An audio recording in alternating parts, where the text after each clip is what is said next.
இந்த பெண்ணே நீ பேசவா நிகழ்ச்சியை பற்றி உங்களுடைய கருத்து என்ன?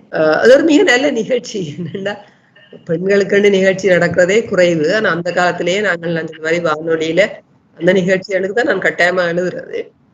தென்பாலு கொந்தாடும் தில்லை சிற்றம்பலவன் பெண்பாலு கொந்தான் என்று மணிவாசர் சொல்லுவார். சிவருமான் கூட பெண்பாலு கொந்தான் அர்த்தநாரீஸ்வர வடிவம் தான் எடுத்தார். அப்ப அந்த சமயத்துல இருக்கிற நாங்கள் எல்லா சமயங்களுமே பெண்களை மிக உயர்த்தித்தான் பேசுகின்றன. வானத்தின் சரிபாதி பெண்கள் சொல்லுவார்கள். இப்ப இந்த சரிபாதி பெண்களை நிமிர்த்தினால்தான் உலகம் நிமிரும். இந்த சரிபாதி பெண்கள் நிமிராவிட்டால் உலகம் நிமிர முடியாது என்பது எல்லாருக்கும் வழங்க வேணும். அப்ப அந்த வகையில இந்த பெண்களோடு பேசுவது, அவர்கள் மனம் திறந்து தங்களுடைய கருத்துக்களை அல்லது பிரச்சனைகளை முன்வைப்பது என்பது மிக அவசியம். இன்னொரு பக்கத்துல எந்த மிக வளர்ச்சி அடைந்த நாட்டிலே கூட பெண்களுக்கான சம உரிமை சரியாக வழங்கப்பட்டதாக இல்லை என்பது எனக்கு தெரியும். 95ஆம் ஆண்டிலேயே நாங்கள் பீஜிங் 4வது உலக பெண்கள் மகாநாட்டுக்கு போய் வந்த கூட்டத்துல நான் ஒரு ஆள். அப்ப எல்லா நாடுகளிலுமே பிரச்சனை இருக்கின்றன பெண்களுக்கு. எங்களுடைய நாடுகளிலே இன்னும் நிறைய இருக்கின்றன, கூட இருக்கின்றன.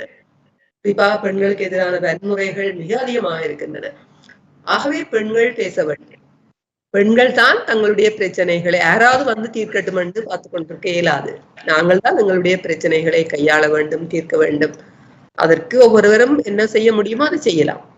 செய்கிறவர்களை நாங்கள் அவர்களோடு கதைக்க வேண்டும் என்ற அந்த சிந்தனையோடு தெளிவாக நடத்தப்படுகின்ற இந்த நிகழ்ச்சி மிக பாராட்டுக்குரிய நிகழ்ச்சி. அது தொடர்ந்து செய்யப்பட வேணும், அழகாக செய்யப்பட வேணும். நீங்கள் அழகாக செய்றீங்கள் என்று நான் நினைக்கிறேன். அந்த வகையில இது வெற்றிகரமாக தொடர வேண்டும். இன்னும் பல வகையான பெண்கள் இந்த நிகழ்ச்சியிலே வந்து பேச வேண்டும் என்ற என்னுடைய விருப்பத்தை கூறி இந்த நிகழ்ச்சிக்கு காலமாக அழைத்துதான் அது சாத்தியப்பட்டிருக்கிறது. என்னையும் அழைத்ததற்காக என்னுடைய மனமார்ந்த நன்றியையும் வணக்கத்தையும் கூறி விடைபெற்றுக் கொள்கிறேன். நன்றி.